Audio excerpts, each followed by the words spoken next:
Hai teman-teman, what day today? It's Friday. Balik lagi sama aku hari ini. Hari ini aku mau ngomongin soal liburan ke Bali dan juga peraturan terbarunya.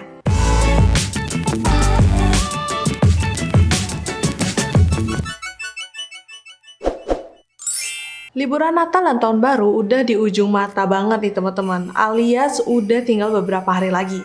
Kalian pasti udah punya banyak banget persiapan karena memang liburnya kali ini itu agak lumayan panjang, apalagi karena adanya tambahan dari libur Idul Fitri yang kemarin, walaupun nggak sepanjang yang awalnya direncanakan, tapi tetap aja libur kali ini termasuk libur yang paling panjang.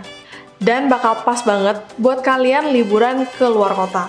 Di video aku beberapa bulan yang lalu, aku malah udah nyaranin kalian untuk booking hotel jauh-jauh hari untuk liburan kalian di tahun baru nanti. Karena memang waktu itu harga hotel yang masih murah-murah banget. Karena itu, aku mau minta maaf dulu sebelum videonya aku lanjutin. Jadi saat aku buat video itu, aku memang belum tahu akan adanya peraturan baru ataupun protokol tambahan ketika kalian akan berwisata ke Bali di akhir tahun nanti. Apalagi waktu itu memang lagi santer-santernya dibahas soal pembukaan Bali untuk internasional. Rencananya kan memang di akhir tahun ini agar bisa dibuka, Bali kembali dibuka untuk wisatawan internasional gitu. Tapi nggak cuman rencana ini dibatalkan, malahan ada peraturan tambahan untuk wisatawan domestik atau wisatawan dari Indonesia sendiri. Nah, beberapa saat yang lalu, pemerintah Bali itu mengeluarkan peraturan tambahan untuk wisatawan dalam negeri yang hendak berkunjung ke Bali di akhir tahun nanti. Tepatnya, peraturan yang aku dengar tanggal 15 kemarin itu merujuk pada wisatawan dalam negeri yang akan bepergian di tanggal 18 Desember sampai tanggal 4 Januari nanti. Nah, peraturan baru ini memang benar-benar menggemparkan banget dan membuat banyak wisatawan lokal itu sampai-sampai membatalkan niatnya untuk bepergian ke Bali. Jadi karena hal ini aku mau minta maaf dulu sekali lagi teman-teman kalau misalkan kalian adalah orang-orang yang nonton video aku waktu itu dan mungkin kalian merencanakan liburan kalian di akhir tahun, apalagi sampai nggak bisa liburan, itu aku mohon maaf banget. Jadi seperti yang aku bilang tadi, tanggal 15 kemarin pemerintah Bali ngeluarin peraturan yang bunyinya seperti ini. Yang pertama, tentu patuh terhadap ketentuan yang berlaku. Terus, bagi yang melakukan perjalanan dengan transportasi udara wajib menunjukkan surat keterangan hasil swab berbasis PCR paling lama 2 kali 24 jam sebelum keberangkatan dan juga mengisi e-hack Indonesia. Surat keterangan negatif uji swab ini akan berlaku selama 14 hari setelah diterbitkan. Begitu pula untuk wisatawan yang berangkat dari Bali harus menunjukkan surat keterangan uji swab berbasis PCR yang masih berlaku. Part yang bikin banyak orang langsung pusing, lemes, bahkan langsung panik dan langsung berupaya untuk membatalkan reservasinya ke Bali itu adalah part yang mengharuskan wisatawan swab test ini teman-teman. Jadi menurut peraturan ini, wisatawan yang pergi ke Bali, khususnya yang memakai media pesawat terbang, itu diharuskan untuk melampirkan swab test hasilnya, tentu saja yang negatif, minimal H-2 sebelum kepergian. Yang mana untuk swab testnya aja itu harganya masih sangat mahal, berkisaran antara 800 sampai dengan 1 juta rupiah per orangnya. Nggak cuman mahal, tesnya itu harus dilakukan H-2 atau kurang sebelum keberangkatan ke Bali. Belum lagi, pelancong-pelancong ini kan harus memikirkan bagaimana mereka nantinya ketika mereka harus kembali ke daerah asal gitu. Berbeda sama sebelum peraturan ini dibuat, kalau nggak salah melampirkan hasil rapid aja udah cukup gitu.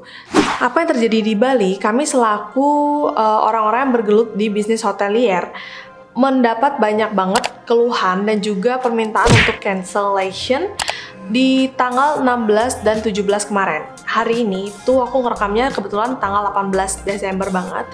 Jadi kemarin dan 2 hari yang lalu itu kami mendapatkan banyak banget telepon dari wisatawan-wisatawan yang memang sebelumnya sudah membooking untuk di akhir tahun dan mereka ingin membatalkan reservasinya gitu. Di sini aku sebagai manajemen hotel kecil aja itu menerima banyak banget cancellation. Apalagi hotel-hotel besar di luar sana, pasti cancellation request yang diterima itu jauh lebih banyak lagi. Nah, kalau misalkan kalian adalah salah satu orang yang pengen meng-cancel bookingan kalian, mungkin kalian harus tonton next video aku. Di sana aku bakal bahas semua hal meliputi cancellation, berapa lama biasanya, dan gimana cara cancellationnya.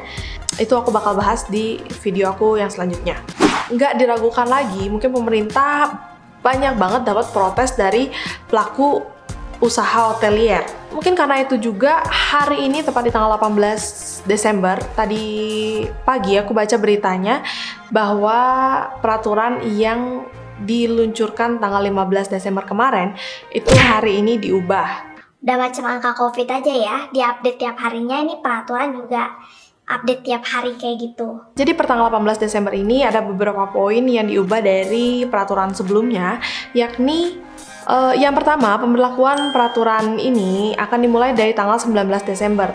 Aku nggak tahu deh kalau misalkan kalian udah pergi di tanggal 18 ini gimana peraturannya, apa mengikuti yang dulu atau gimana, itu aku belum tahu. Tapi ternyata mulai dari besok, mungkin pas video ini aku launch, itu peraturannya mulai dari tanggal 19 Desember. Untuk pemberlakuannya berbeda 1 hari. Nah, untuk isinya, terutama poin yang banyak diprotes oleh banyak kalangan, yaitu tes swab yang harus dilakukan H-2 sebelum kepergian. Nah, ini diubah menjadi H-7 sebelum kepergian. Jadi waktu yang diberikan lebih lenggang, dan juga mungkin kalau misalkan kalian yang mau menghabiskan waktu 3 hari doang di Bali, itu kalian nggak perlu takut untuk kembali ke daerah asal. Jadi mungkin kalian bisa berpikir ini tesnya bisa dipakai untuk bolak-balik. Selain itu, kalau misalkan kalian ke Balinya itu untuk party, untuk New Year celebration, itu sayang banget karena memang peraturannya ini masih tetap tidak memperbolehkan adanya petasan, kembang api, atau pengadaan party atau pesta tahun baru ataupun kerumunan nanti di tanggal 30-31 itu dilarang. Kok 30-31 sih? 31 itu dilarang. Nah, setahu aku pengetatan protokol kesehatan ini itu nggak cuma diberlakukan di Bali, tapi juga di daerah-daerah lain yang masuk red zone atau 10 besar daerah dengan kasus COVID terbanyak di Indonesia juga memberlakukan protokol kesehatan yang diperketat selama nanti pada saat liburan akhir tahun. Nah, kalau misalkan kalian bertanya gimana Kak, nanti pada saat baliknya apa kita mesti swab lagi atau kita bisa rapid aja atau gimana? Nah, ini tergantung lagi teman-teman sama daerah tempat kalian kembali, apa sih daerah asal, pokoknya gitulah. Kalau misalkan kalian datang dari Jakarta dan ingin kembali ke Jakarta, itu kalian harus mengikuti peraturan yang ada di Jakarta, kurang lebihnya seperti itu. Nah, untuk peraturannya sendiri itu kalian bisa lihat di situs-situs resmi yang sudah dikeluarkan oleh pemerintah daerah kalian masing-masing. Jadi tetap be safe, semoga pandemi ini cepat berakhir, dan aku harapin semua yang terbaik untuk kalian yang merayakan Natal dan juga kalian yang ingin bepergian di tahun baru nanti. Jadi itu aja video aku buat hari ini. Makasih banyak udah nonton. Stay happy, stay healthy, stay positive thinking. Patuhi protokol kesehatan yang ada. As always, aku Novi. See you in my next video. Love you. Bye-bye.